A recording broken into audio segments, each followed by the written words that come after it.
Dear students, मैं doctor Monika Dungarwal आज जिस विषय पर बात करने जा रही हूँ वह है नट्स एंड ऑयल सीड्स।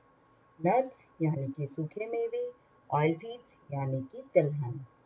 सूखे मेवे बीज अथवा फल होते हैं जो कि एक वसा युक्त गिर्री है जिसके चारों तरफ एक बड़ा आवरण पाया जाता है जिससे कि वह ढके रहते हैं। वनस्पति शास्त्र की दृष्टि से मेवे एक बीज वाले फल होते हैं। मेवे और तिलहन का हमारे आहार में एक महत्वपूर्ण अंग होता है।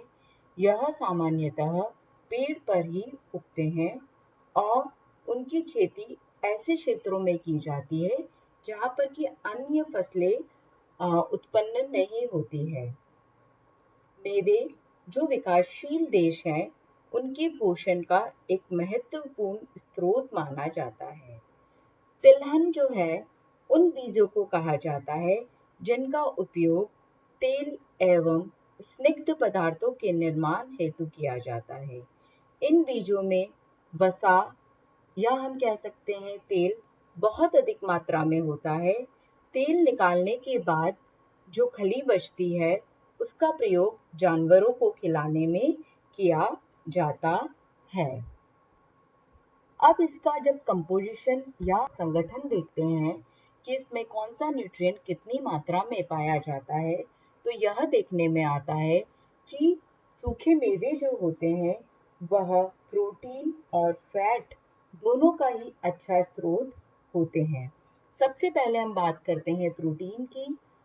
सूखे मेवे आर्जिनिन और लाइसिन नामक अमीनो अम्ल जो कि एक आवश्यक अमीनो अम्ल होते हैं इनका बहुत अच्छा स्रोत होते हैं। साथ में इसमें प्रोटीन की मात्रा बहुत अच्छी पाई जाती है और जो प्रोटीन की क्वालिटी होती है वह बेस्ट क्वालिटी का प्रोटीन या उत्तम गुणवत्ता का प्रोटीन इसमें पाया जाता है, यानी कि उसका जो जैविक मूल्य है वो भी अधिक होता है। उत्तम कोटि के प्रोटीन से मतलब होता है ऐसा प्रोटीन जिसमें कि सभी आवश्यक अमीनो अम्ल उपस्थित होते हैं। अब हम बात करते हैं कार्बोहाइड्रेट्स की। कार्बोहाइड्रेट जो है वह भी ड्राई फ्रूट्स में अच्छी मात्रा में पाए जाते हैं। इसके अलावा ये जो कार्बोहाइड्रेट हैं यह सुक्रोज के फॉर्म में, पेंटोसेंस के फॉर्म में, फाइबर के फॉर्म में, इसके अलावा इस फॉर्म में होते हैं कि यह हमारे शरीर को अच्छी मात्रा में कार्बोहाइड्रेट देने का कार्य करते हैं। अब हम बात करते हैं वसा या फैट की। क्योंकि आपको पता है कि ड्राई फ्रूट्स जो होते हैं वो फैट का अच्छा स्रोत होते हैं। जैसे आपको पता है बादाम से बादाम का तेल बनाया जाता है ना। यानी इसमें फैट का परसेंटेज बहुत अधिक होता है, पर ये डिपेंड करता है कि सूखे मेवे कौन सा है। करीब 50 to 70% तक इसमें फैट पाई जाती है। भले वो मूंगफली है, नारियल है, बादाम है, इन सभी से तेल निकाला जाता है, यानी कि यह ऊर्जा देने वाले तत्व होते हैं, यानी इनको शक्ति के रूप में प्रयोग किया जाता है। साथ ही इनको खाने से भूख भी देर से लगती है। इसके अंदर जो फैट होती है क्योंकि वह अनसैचुरेटेड फैटी एसिड्स के फॉर्म में, यानी हमारे ब्लड कोलेस्ट्रॉल लेवल को भी कम करने का कार्य करते हैं। वॉलनट या अखरोट में ओमेगा 3 फैटी एसिड्स पाए जाते हैं जो कि हमारे रक्त में कोलेस्ट्रॉल की मात्रा को नहीं बढ़ने देते हैं। मिनरल्स या खनिज लवण। सूखे मेवे में iron, phosphorus, manganese, copper, magnesium, zinc आदि सभी चीजें अच्छी मात्रा में उपस्थित होती है और यह हमारे शरीर की रिक्वायरमेंट्स को पूरा करने का या हमारे शरीर की आवश्यकता को पूरा करने का कार्य करते हैं।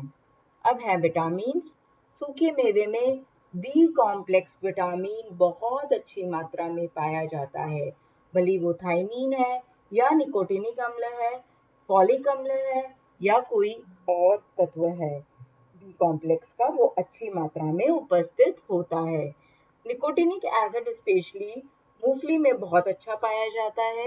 इसके अलावा आलमंड या जो हमारी बादाम है वो विटामिन ई का बहुत अच्छा स्रोत होता है, परंतु सूखे मेवे में विटामिन सी जो होता है वह उतना अच्छी मात्रा में नहीं उपस्थित होता है, या कह दें कि सी और ए जो है वो न के बराबर पाया जाता है।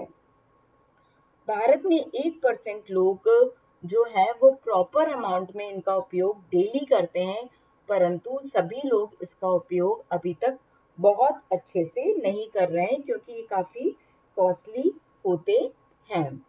इसके अलावा सूखे मेवे में कई बायो एक्टिव मॉलिक्यूल्स भी पाए जाते हैं, और यह जो बायो एक्टिव मॉलिक्यूल्स होते हैं या फाइटोकेमिकल्स होते हैं या कई सारे सक्रिय तत्व जो होते हैं, यह हमारे शरीर की कई रोगों से रक्षा करते हैं और सुरक्षा प्रदान करने का कार्य करते हैं।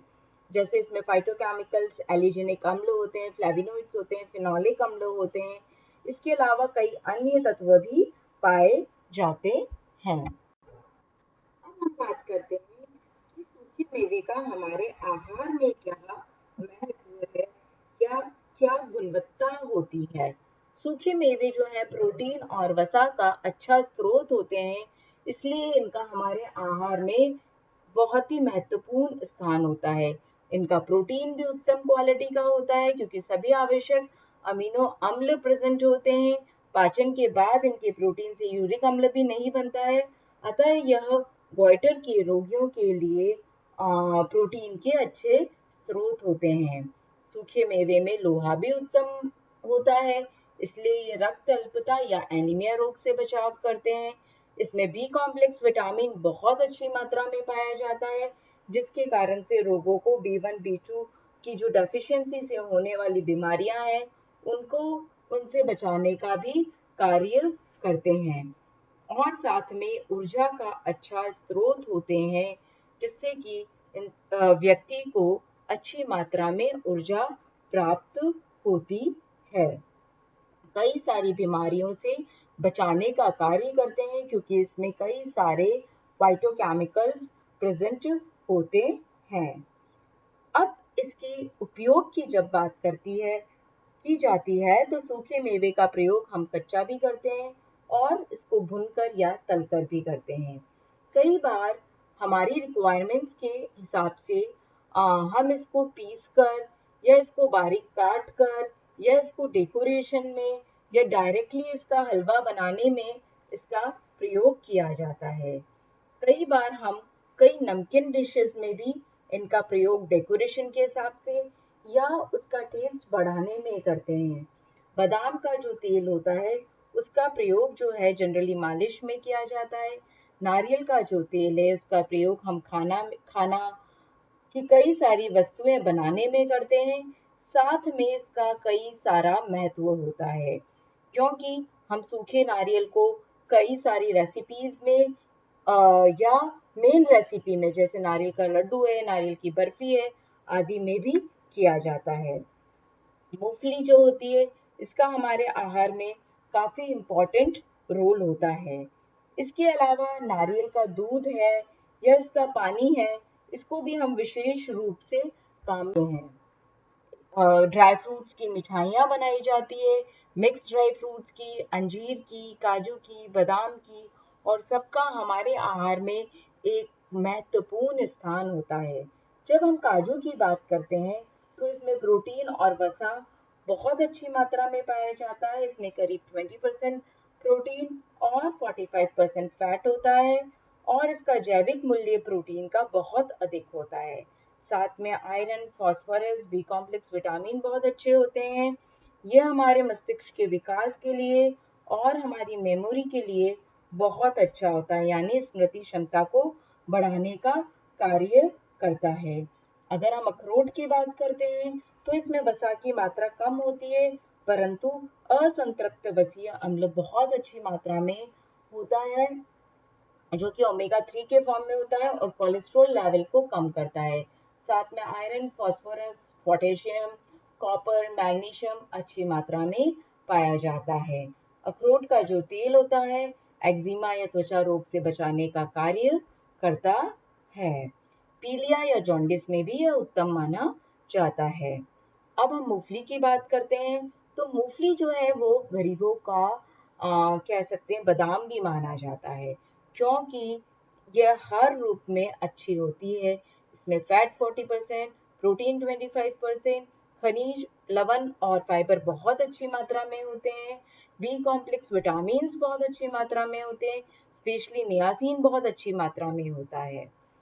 मूंगफली का जो तेल होता है वो भी बहुत अच्छा माना जाता है, क्योंकि इसमें मोनो अनसैचुरेटेड फैटी एसिड्स करीब 49% और 33% पॉली अनसैचुरेटेड फैटी एसिड्स पाए जाते हैं। इस कारण से ये शारीरिक वृद्धि और विकास में सहायक होते हैं। मूंगफली को इसी कारण से गरीबों का बादाम कहा जाता है। परंतु अगर हम कच्ची मूंगफली को ज्यादा प्रयोग करते हैं तो यह हमारे स्वास्थ्य के लिए हानिकारक होती है, क्योंकि इसका पाचन बहुत अच्छे से नहीं हो पाता और अजीर्ण पैदा होता है। इस कारण से तिलहन या तेल युक्त जो बीज हैं वह मेनली तेल निकालने के काम में लिए जाते हैं, और इस तेल का प्रयोग खाना बनाने में किया जाता है या कई सारे सौंदर्य प्रसाधनों में, मालिश करने में, बालों में लगाने में या औद्योगिक क्षेत्रों में इनका प्रयोग किया जाता है।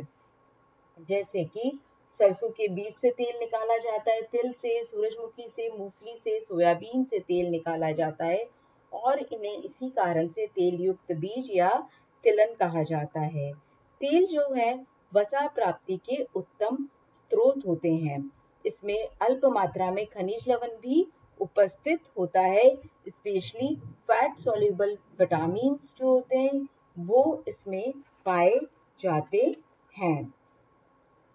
इसके साथ ही हमारा जो यह विषय है वो समाप्त होता